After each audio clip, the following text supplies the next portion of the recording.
Welcome to our literary narrative. Hello, dear listeners. Today I bring you a story that crosses time like the aroma of coffee in the wind, The Colonel and the Lost Truth, a narrative about interrupted love, silent dignity, and the strength that emerges when all seems lost. In the interior of São Paulo in 1895, between coffee plantations and broken hearts, we will discover that some truths, even when buried, always find their way back to the light. From where are you joining us on this journey? Leave your city in the comments. I want to know where these words are reaching. And if this story touches your hearts, don't forget to subscribe to the channel and leave your like. This way we reach more people who also need to hear about hope and new beginnings. Opening. Year 1895, interior of São Paulo, coffee-growing region. The September wind carried the scent of the first rains when Francisco Antonio da Silva rode along the dirt road that connected his plantation to the village. At 34 years old, the colonel maintained the erect bearing that the National Guard had taught him, but his green eyes held a melancholy that even his well-trimmed sideburns couldn't disguise. The Santo Antonio plantation extended into the distance, its land still vast but no longer as prosperous as in the times before abolition. The rows of coffee trees undulated under the grey sky, and Francisco could hear, carried by the wind, the sound of free workers, former slaves and Italian immigrants who now sustained the harvest for modest wages. In the sitting room of the big house, Doña Conceição Eugenia embroidered in silence. At 61 years old, the widow maintained the same rigid posture that had made her respected as a private tutor before marriage. Her dark, purple dress, a color she had chosen 18 years ago and from which she had never departed, contrasted with the paleness of her hands that moved the needle with mathematical precision. The sound of the horse's hooves announced the son's arrival. Francisco dismounted with the gravity of one who carries invisible burdens, handed the reins to the foreman, and climbed the veranda steps with measured paces. "Miss Adelaide sent word," said Conceição, without lifting her eyes from the embroidery. "She would like to discuss the floral arrangements for the ceremony." Francisco stopped at the threshold, observing his mother. She remained motionless, but he perceived the slight tension in her shoulders, the almost imperceptible way she held her breath waiting for his response.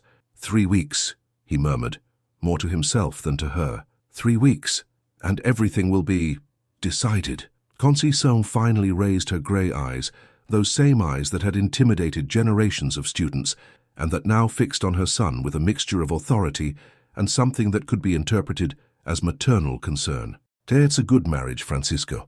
Adelaide has education, refinement. Comendador Barros will invest in the modernization of the plantations. Your position will be secured." The words hung in the air like dried coffee leaves, ready to fall at the slightest breeze. Francisco nodded vaguely but didn't respond. Instead, he went to the window that faced the back of the property, where an abandoned garden kept flower beds covered with weeds. There, 5 years earlier, Rosa Isabel used to pick jasmine to perfume the rooms. The colonel closed his eyes and could almost feel again the sweet aroma of the flowers, hear the crystalline laughter that echoed among the plants.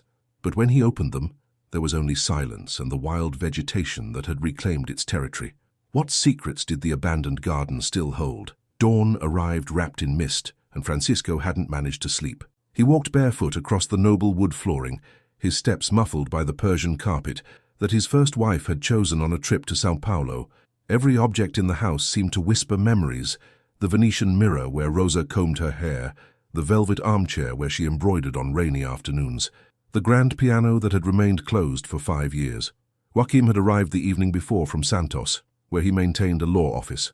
The younger brother, at 29 years old, possessed the eloquence that Francisco had never developed, and the ability to navigate between social conventions with naturalness.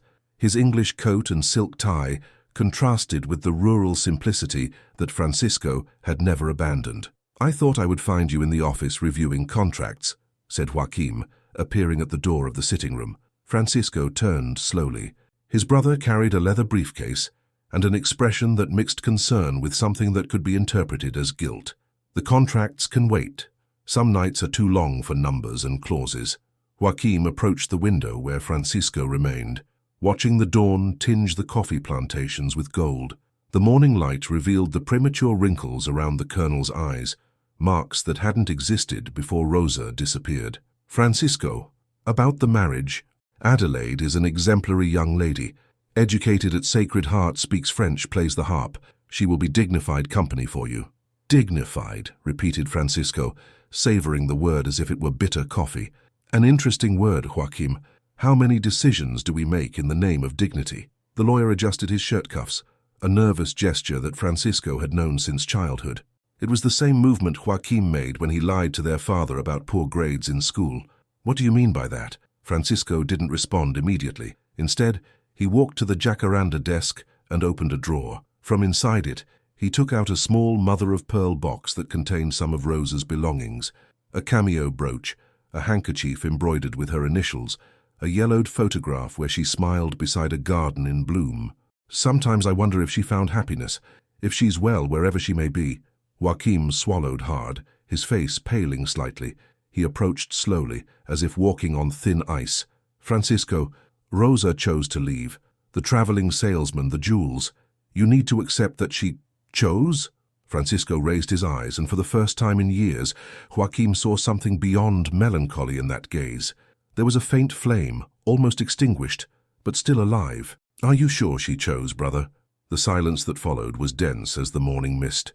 Joaquim opened his mouth to respond, but the words seemed to dissolve before being pronounced.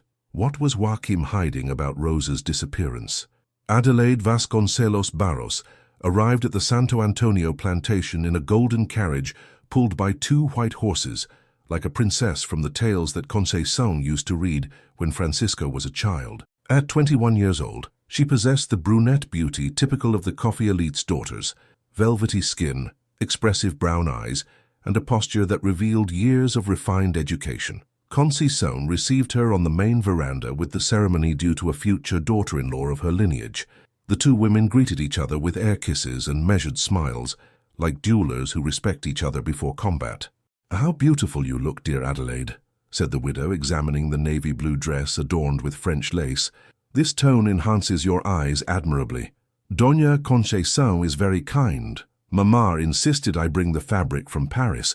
She said it would make a good impression on the colonel." Francisco observed the scene from the second-floor window. Adelaide moved with the grace learned in the school's dance classes. Her gloved hands gestured delicately while she conversed. She was, without doubt, everything a colonel's wife should be. Beautiful, educated, from a good family. But when she laughed, Francisco didn't feel his heart accelerate. When she spoke, her voice didn't carry the timbre that used to make him forget the world around him. Adelaide was a perfect watercolor in a golden frame, but Rosa had been oil on canvas, with colors that bled beyond the edges. "Francisco," called Conceição from downstairs. "Adelaide brought the sheet music she promised. She's going to play the harp for us." He descended reluctantly. The harp had been installed in the music room, next to the silent piano. Adelaide settled with elegance, adjusted her posture, and began to play a piece by Chopin. The notes flowed melodiously, technically perfect, but without the passion that Rosa had impressed on the waltzes she played at the piano during winter nights. "Magnificent!" exclaimed Conceição when the music ceased. "Francisco, don't you agree that Adelaide plays divinely?" "Yes, she's very talented," he responded, perceiving how his voice sounded distant even to his own ears. Adelaide blushed slightly, satisfied with the compliment, but Francisco noticed that she observed him with curiosity. There was intelligence in those brown eyes, a sharp perception that the nuns' school hadn't managed to completely domesticate. "Colonel, may I ask an indiscreet question?" she said suddenly, surprising both Francisco and Conceição. "Of course. Why is the piano always closed? It's too beautiful a piece to remain silent." The air in the room became dense. Conceição contracted her lips into a thin line, and Francisco felt the familiar weight of melancholy settle on his shoulders. "There are instruments that hold memories. Sometimes it's better to let them rest." Adelaide nodded slowly, as if she understood more than her words revealed. At that moment, Francisco perceived that she knew about Rosa. Perhaps not the details, but she certainly knew that another had existed before her. What mysteries would Adelaide discover about Francisco's past? Monday morning dawned with a clear sky and the fresh air that precedes great changes. Francisco, Adelaide, and Joaquim departed on an expedition to visit neighboring plantations, discussing the formation of agricultural cooperatives that could benefit all the property owners in the region.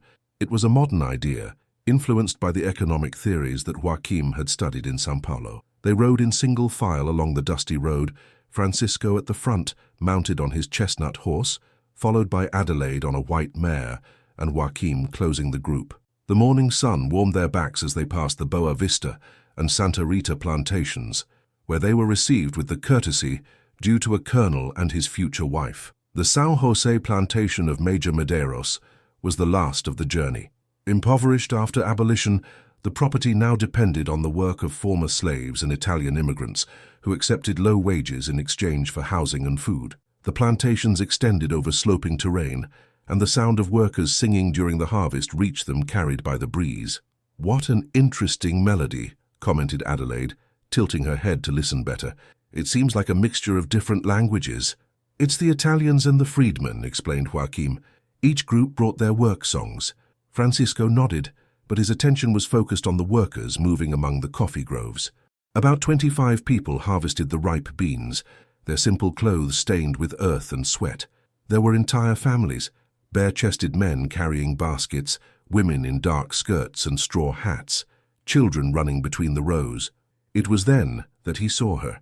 Among the women harvesting coffee on a more distant slope, a thin figure moved with gestures that Francisco would recognize anywhere in the world. The way she bent to reach the lower branches, the particular manner of brushing a lock of hair from her face, the bearing that not even 5 years of heavy work had managed to completely break. The colonel's heart stopped for an instant before racing in a frenzied rhythm. His hands trembled on the reins, and the chestnut, sensing the rider's agitation, whinnied nervously. "Francisco," called Adelaide, noticing his sudden pallor. "Are you feeling well?" He didn't respond. He couldn't respond. All his attention was concentrated on the distant woman who now straightened up, wiping sweat from her forehead with the back of her hand. Even at a distance, even with her face thin and sunburned, even wearing the worn clothes of a rural worker, Francisco knew who she was. Rosa Isabel was alive, and she was there, less than 100 meters from him, harvesting coffee like any worker on the plantation. I need to get down," murmured Francisco, dismounting abruptly. Joaquim approached, alarmed by his brother's expression. He followed his gaze toward the plantation and felt the blood flee from his face. "Francisco, no," he whispered, but the colonel was already walking toward the coffee groves like a man in a trance. How had Rosa survived all those years? And why was she working on a neighboring plantation? Rosa Isabel raised her eyes when Francisco's shadow fell over her. For a moment, time seemed suspended like dust in the air. She dropped the coffee beans she had harvested and stepped back, bringing her hand to her chest as if trying to contain the heart that threatened to leap. 5 years had transformed the colonel's young wife into a prematurely aged woman. Her hands, once soft and perfumed, were now calloused from heavy work. Her face, once plump and rosy, was thin and marked by the sun. But her eyes, those same dark eyes that Francisco had seen for the last time on a December morning, still held the soul he had loved. "Rosa," he said, and his voice came out hoarse as if it hadn't been used for years. She looked quickly around, noticing that other workers were beginning to pay attention to the scene. Adelaide and Joaquim approached slowly, she with curiosity, he with growing panic. "Senor Colonel," whispered Rosa, making a humble bow. I didn't expect—" "What happened?" Francisco stepped forward, completely forgetting social etiquette. "Where have you been? Why—" "Francisco," Joaquim's voice sounded high and authoritative. "We need to return. Major Medeiros is expecting us." But Francisco didn't hear him. His eyes were fixed on Rosa, who kept her head down as a rural worker should do before the master. "Rosa, please, look at me." She hesitated, then raised her face. The tears that shone in her eyes told a story of suffering that Francisco couldn't understand. "Sir, I need to work. If the major finds out we're talking—" "What conversation is this?" Adelaide had come close enough to hear. Her voice carried a coldness that Francisco had never perceived before. "Francisco, do you know this woman?" The colonel turned to his fiancée, then to his brother, who was visibly agitated. A terrible understanding began to form in his mind. "Rosa was my wife," he said slowly, observing the reactions. "Rosa Isabel, who supposedly fled with a traveling salesman 5 years ago." The silence that followed was cutting like a knife. Rosa grew even paler, if that were possible. Joaquim closed his eyes like one receiving a mortal blow.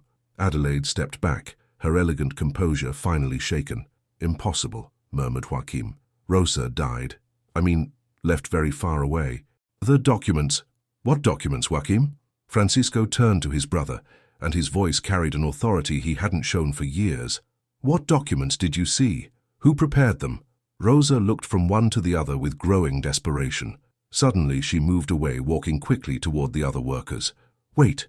Francisco took a step to follow her, but Joaquim grabbed his arm. Don't cause a scene, Francisco. Think of your position, of the family. The family? Francisco freed himself from his brother's hand with a brusque movement. What family, Joaquim? The one that conspired behind my back? What role had Joaquim played in Rosa's disappearance? And how would Francisco react upon discovering the whole truth? The return trip to the Santo Antonio plantation transpired in sepulchral silence. Adelaide rode erect in her saddle, her face pale but with iron determination in her eyes. Joaquim stayed several meters behind, avoiding his brother's gaze. Francisco rode at the front, but his mind remained at the coffee plantation, trying to decipher the puzzle his life had become. When they arrived at the big house, the sun was already inclining toward the west, tinting the walls golden yellow. Conceição waited for them on the veranda, embroidering a white handkerchief with the same methodical patience as always. She raised her eyes when the riders approached and immediately perceived that something had changed. "How was the visit to Major Medeiros?" she asked, but her voice carried a caution that Francisco knew well. Adelaide dismounted without help and walked directly to Conceição.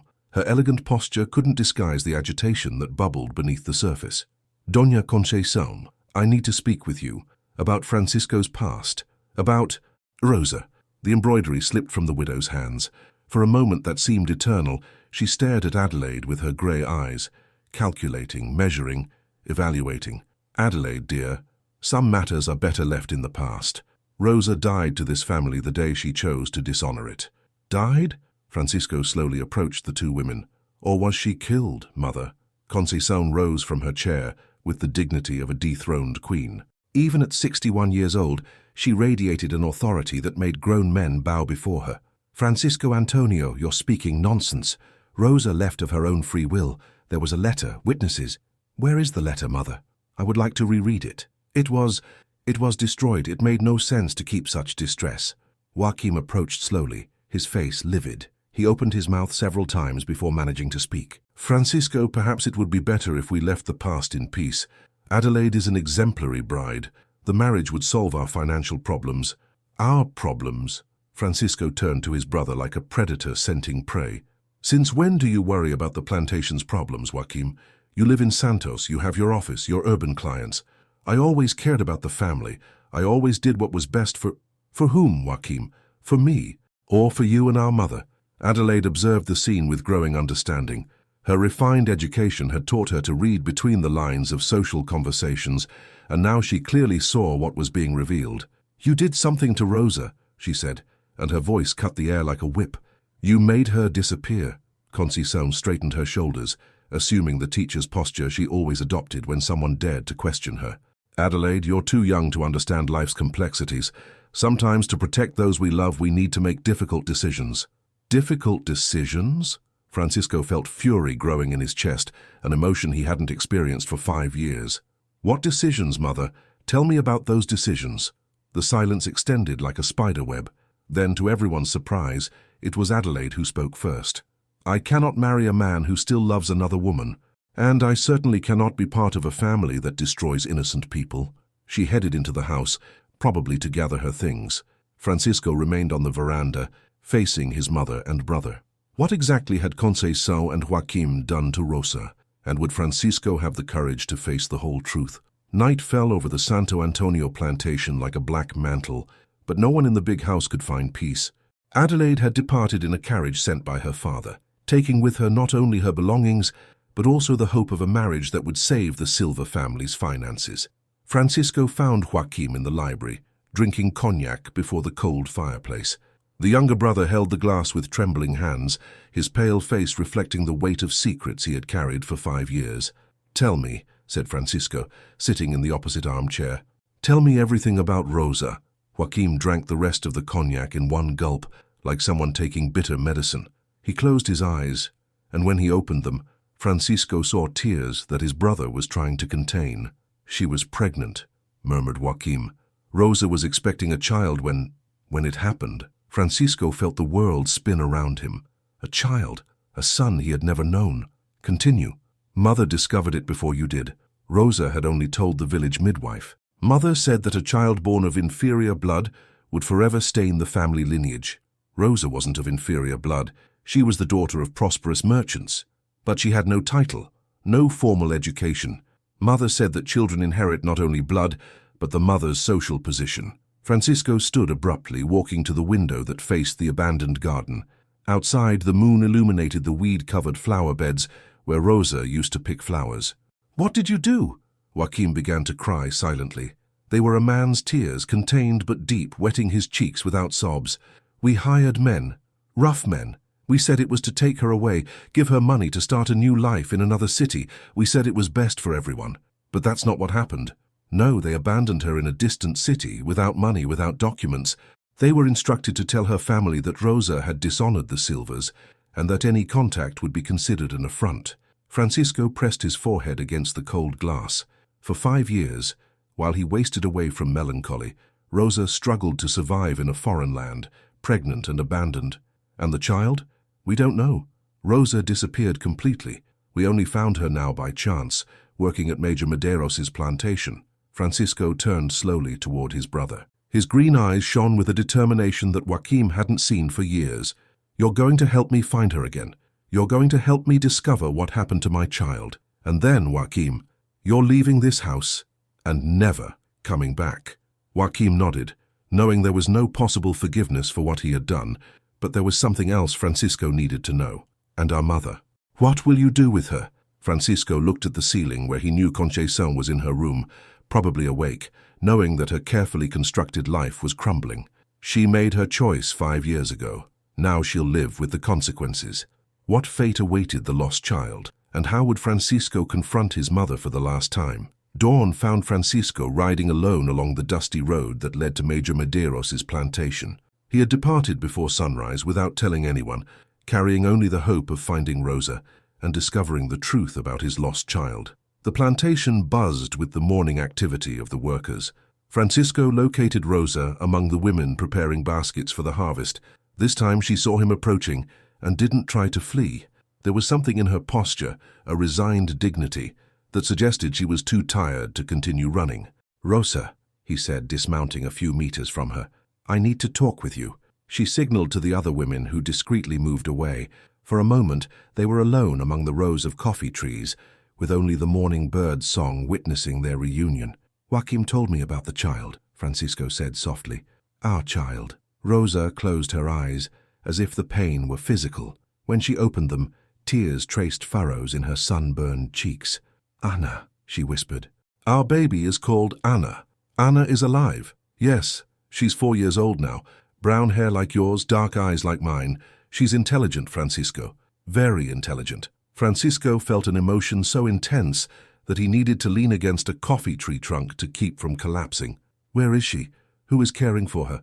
Rosa hesitated, biting her lower lip as she always did when nervous. "When my time came, I was at a plantation near Campinas. There was no midwife, only a family of German colonists who helped me, the Zimmermans."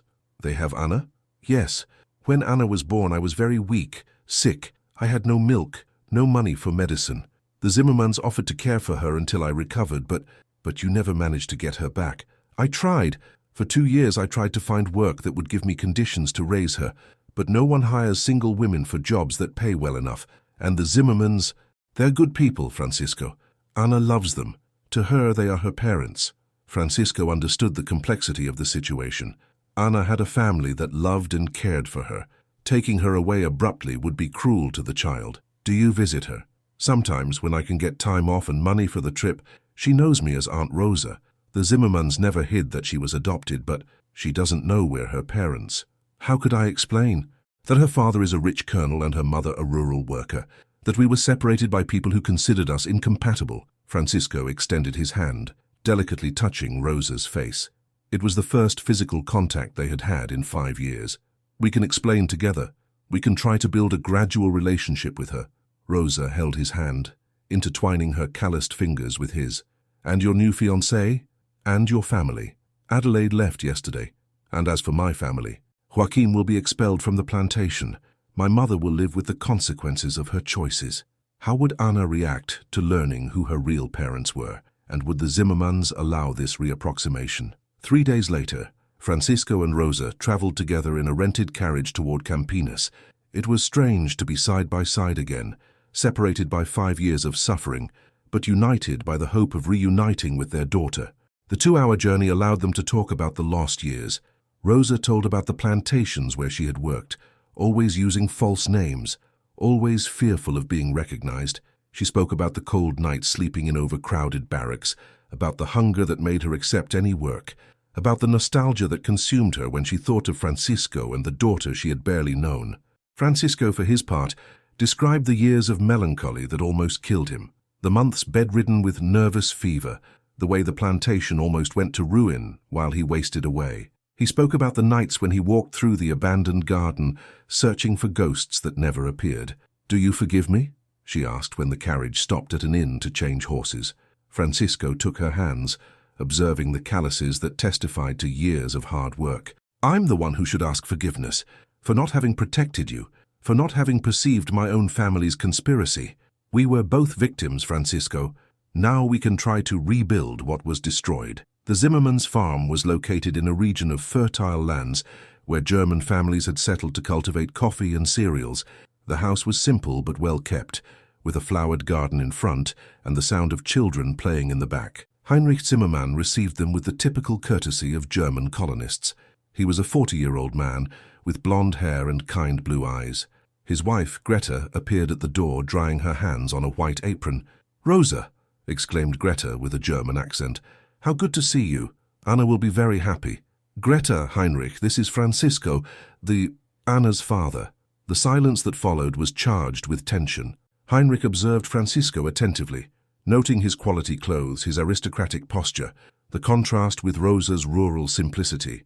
"Anna," called Greta, "come meet a friend of Aunt Rosa." A 4-year-old girl appeared running, followed by 2 slightly older German boys. Anna had Francisco's curly brown hair and Rosa's expressive dark eyes. She wore a simple but clean little dress, and her bare feet showed the freedom of a beloved child. "Aunt Rosa!" she shouted, running into Rosa's arms. Francisco observed the reunion with a tight heart. Anna hugged Rosa with genuine affection, but it was obvious she saw her as a dear visitor, not as her mother. "Anna," said Rosa softly, "this is Mr. Francisco. He would very much like to meet you." The girl looked at Francisco with children's natural curiosity. Then, to everyone's surprise, she extended a small flower she had picked in the garden. "It's for you, sir. Papa Heinrich says flowers make people happy." Francisco knelt to be at the girl's height and accepted the flower with trembling hands. "Thank you, Anna. It's the most beautiful flower I've ever received." How would Francisco and Rosa reveal the truth to Anna without hurting her? And would the Zimmermans allow them to become part of the girl's life? Heinrich Zimmermann served coffee in the cozy kitchen while Anna played in the yard with the German couple's children. The conversation between the adults proceeded in low tones, charged with the delicacy that complex situations require. "When Rosa brought Anna to us, she was more dead than alive," said Greta, watching the girl through the window. "The baby was so small, so fragile. We didn't know if she would survive." "You saved my daughter," said Francisco, and his voice carried deep gratitude. "I can never repay such an act of kindness." Heinrich leaned forward, his large hands wrapping around the coffee cup. "Mr. Francisco, Anna is our daughter now, not by papers or laws, but because we raised her with love. She calls us Papa and Mama, and we respect that," Francisco responded quickly. "We didn't come to take her away. We came to be part of her life, if you'll allow it." Rosa held Greta's hand, her eyes shining with contained tears. "Greta, you gave me the certainty that Anna was safe and loved, that allowed me to survive the most difficult years. Now Francisco and I would like to be, perhaps, special uncles, people who visit frequently." "And gradually," added Francisco. "If Anna wants to know, we can tell her the truth about her origin." Heinrich and Greta exchanged looks that communicated years of coexistence and mutual understanding. Finally, Heinrich nodded slowly. "Anna is intelligent. Sometimes she asks why she has different eyes from ours, why her hair is darker. We always answer that special people come from special places. We can begin slowly," suggested Greta. "Perhaps Francisco can visit her regularly, as Rosa does. In time, when she's ready, We'll explain that you are her blood parents, but we are her heart parents. The solution was wise and respectful. Anna would grow up knowing her origins without losing the family security she knew. During the rest of the afternoon, Francisco played with Anna in the garden. He taught her to identify different types of flowers, told stories about horses and coffee plantations. The girl showed a lively intelligence and a sweet personality that mixed characteristics of both parents. When it was time to leave, Anna hugged Rosa as she always did, but also approached Francisco shyly. "Are you going to come back?" she asked, holding the withered flower she had given him. "If you want, Anna, I'll come back every week." "I want to. You tell different stories than Papa Heinrich." On the way back, Francisco and Rosa traveled in silence for a long time, absorbing the complexity of their emotions. They had found their daughter, but she belonged to another family. It was a unique situation that would require patience and delicacy. "She's perfect," Francisco finally said. "The Zimmermans did a wonderful job," Rosa agreed.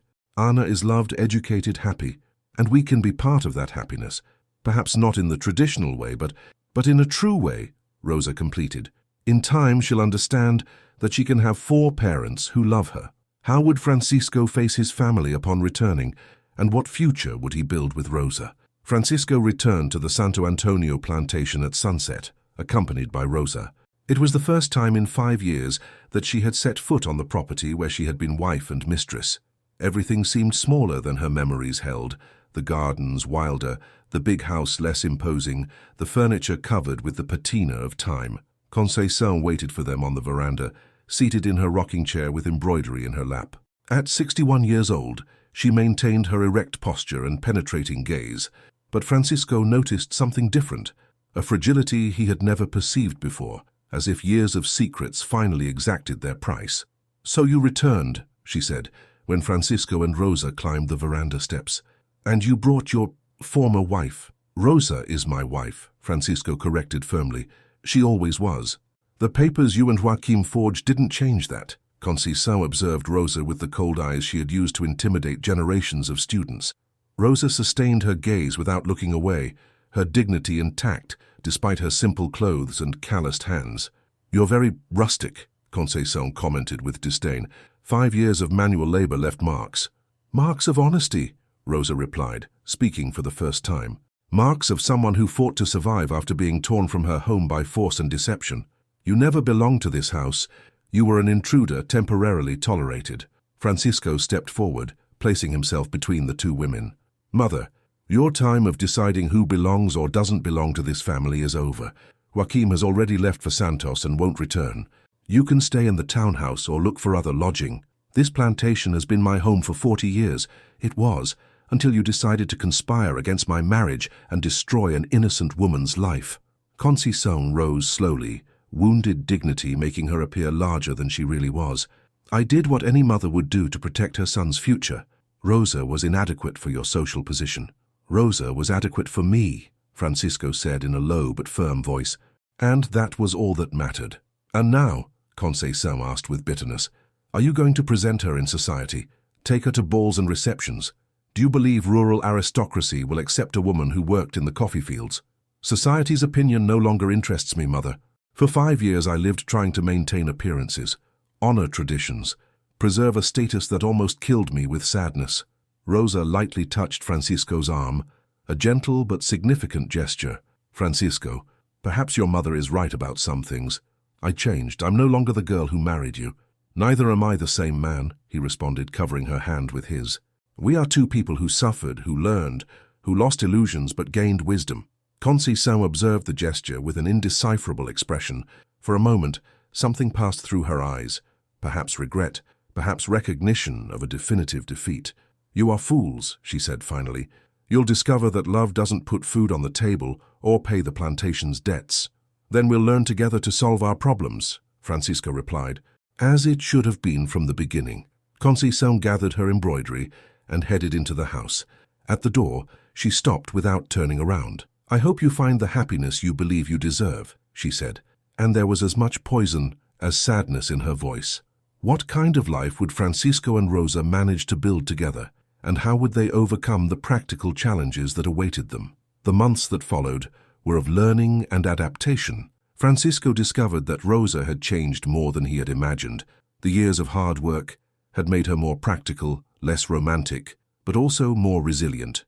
She now understood the value of money, the importance of honest work, the dignity that comes from one's own effort.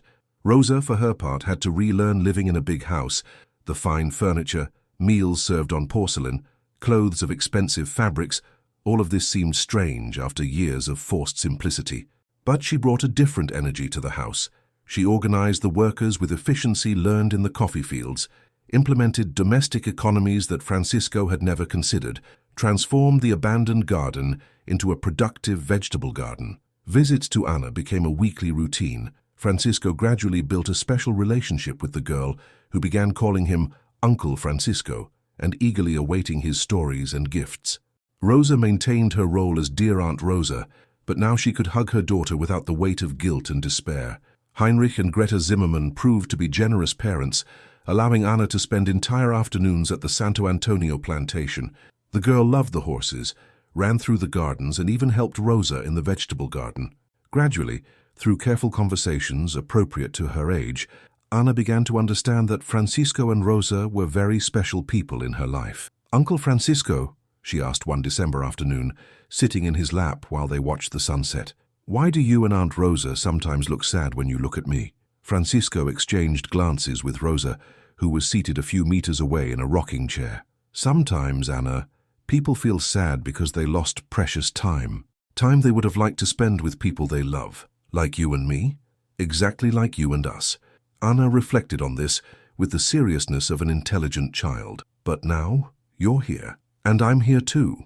Lost time doesn't come back, but new time can be very good." Francisco hugged the girl, marveled by her precocious wisdom.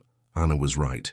They couldn't recover the lost years, but they could build a better future with the time they had left. The plantation faced financial difficulties without the marriage to Adelaide, but Francisco discovered that simplicity had its advantages.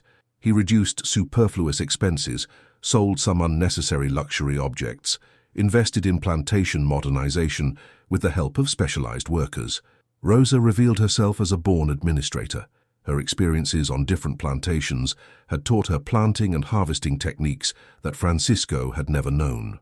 Together, they implemented innovations that increased productivity even with limited resources.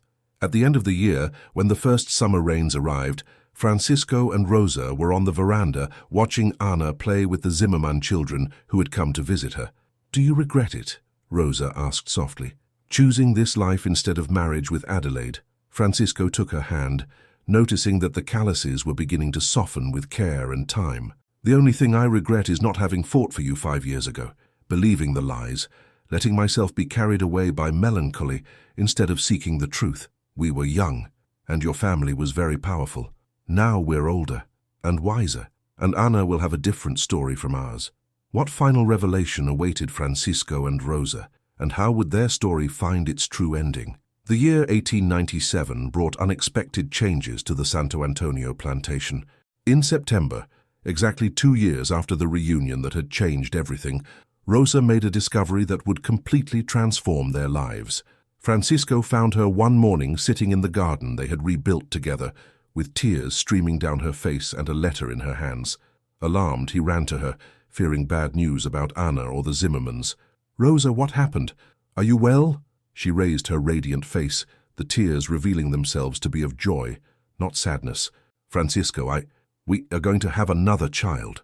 The news hit Francisco like lightning. Another child?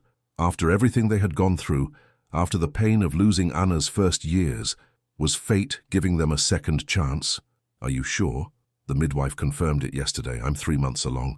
Francisco knelt beside Rosa's chair, taking her hands in his. For a long moment, they simply observed each other, absorbing the magnitude of what was happening. "This time will be different," he said finally. "This time we'll be together from the first day. And Ana will be able to know her little brother from birth," Rosa added, smiling through her tears. When they told Ana the news during their next visit, the girl was ecstatic. At 5 years old, she had already understood that Francisco and Rosa were her special parents, and that the Zimmermanns were her home parents.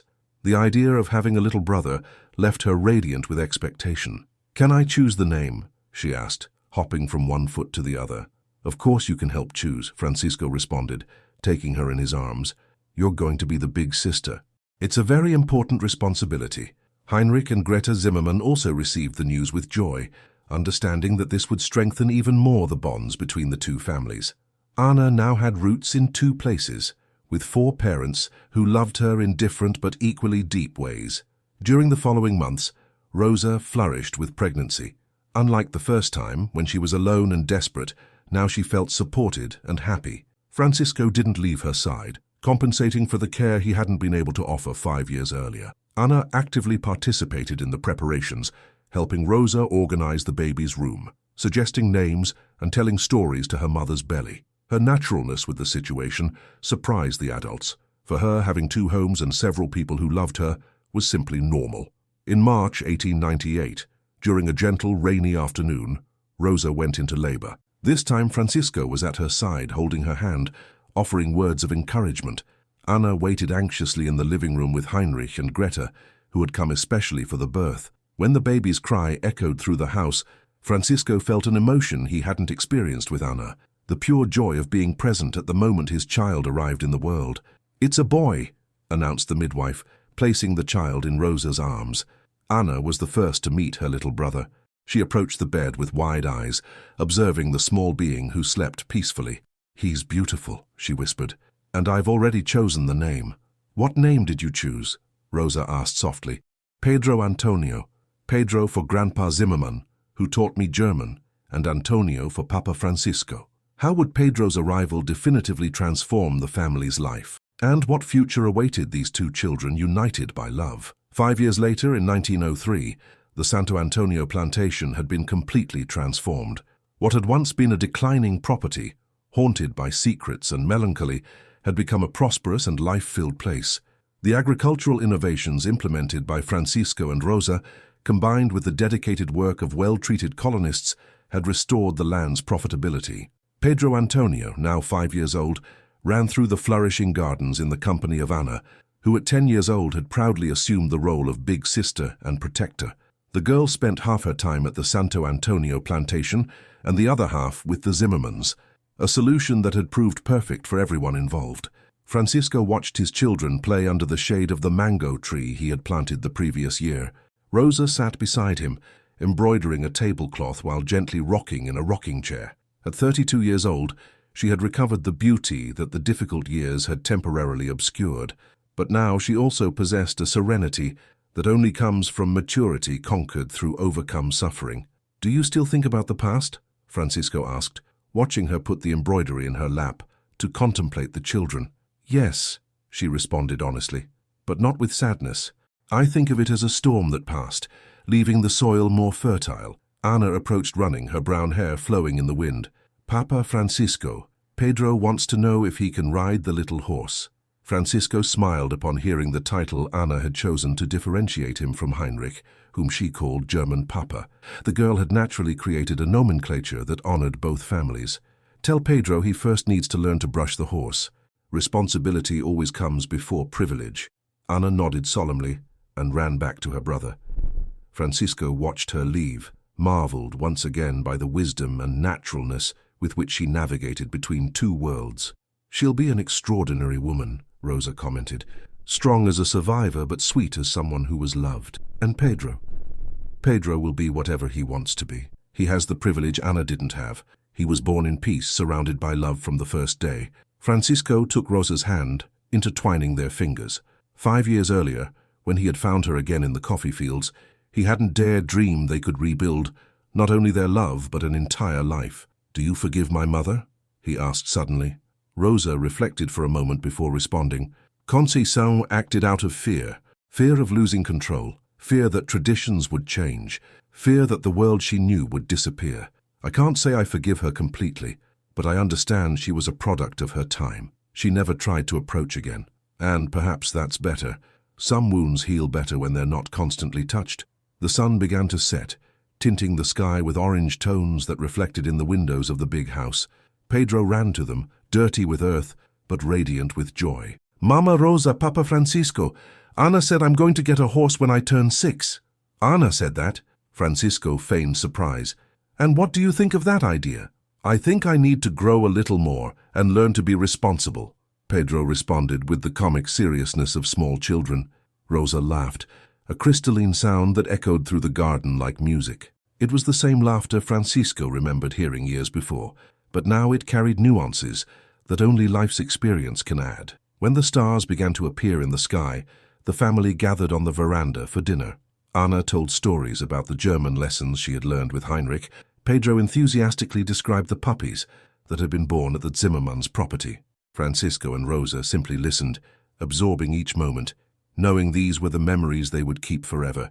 Later, after the children went to sleep, Francisco and Rosa remained on the veranda, watching the distant lights of the town. If you could go back to the past, Rosa said softly, would you change anything? Francisco pondered the question carefully. I would fight harder to find you. I would question my family's lies, but I wouldn't change the final result, because it brought us here. We're different people now, stronger, and our children will grow up knowing that true love is worth any sacrifice, but also that family can be built in many different ways. Rosa rested her head on Francisco's shoulder, breathing the familiar aroma of his skin mixed with the perfume of the garden flowers. Thank you, she whispered. For what? For not giving up on me. For believing it was worth rebuilding our story. Francisco kissed her forehead, a tender gesture that contained years of longing finally appeased. Some love stories need to be written twice, the first time to learn, the second to live. And so, under a starry sky that had witnessed so many changes, Francisco and Rosa finally found the peace they had sought. Their lives weren't a fairy tale, but something better, a real story of imperfect people who learned that true love isn't one that never faces storms, but one that finds strength to begin again after they pass.